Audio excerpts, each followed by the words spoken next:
नमस्कार, आपण पाहत आहे भांडा फोड न्यूज. एका दमात भ्रष्टाचारी कोमात. सोशल मीडिया, कर्जबाजारी, गुन्हेगारी, सट्टेबाजी, चोरी, मटका, जुगार, दारू, सावकारशाही, न्यायाच्या प्रतीक्षेत प्रशासन. भांडाफोड न्यूज. एका दमात भ्रष्टाचारी कोमात. मिरजमध्ये कोयत्याच्या धाकावर कॅफे चालकाची लूट. पोद्दार टोळीतील दोघे अटकेत, दोघे फरार. मिरज शहरात कोयत्याचा धाक दाखवत कॅफे चालकाची लूट केल्याची धक्कादायक घटना समोर आली. सौरभ पोद्दार टोळीने कॅफेमध्ये घुसून दहशत माजवत रोख रक्कम लुटली असून या प्रकरणी पोलिसांनी दोघांना अटक केली आहे, तर मुख्य आरोपीसह दोघे अद्याप फरार आहेत.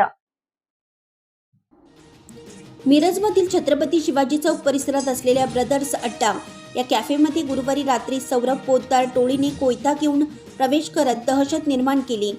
कॅफे चालक चिदंबर शिंदे यांच्याकडून दिवसाची कमाई मागण्यात आली. रक्कम देण्यास नकार दिल्यानंतर आरोपींनी जीवे मारण्याची धमकी देत गल्ल्यातील 2,900 रुपये जबरदस्तीनं लुटलं आणि घटनास्थळावरून पसार झाले. या प्रकरणी मिरज शहर पोलिसांनी तातडीनं कारवाई करत ओमकार साळुंखे आणि आकाश फोंडे या दोघांना अटक केली आहे. मात्र सौरभ पोद्दार आणि सार्थक जाधव हे दोघे अद्याप फरार असून त्यांचा शोध सुरू आहे. या घटनेमुळे मिरज शहरात भीतीचं वातावरण निर्माण झालं आहे.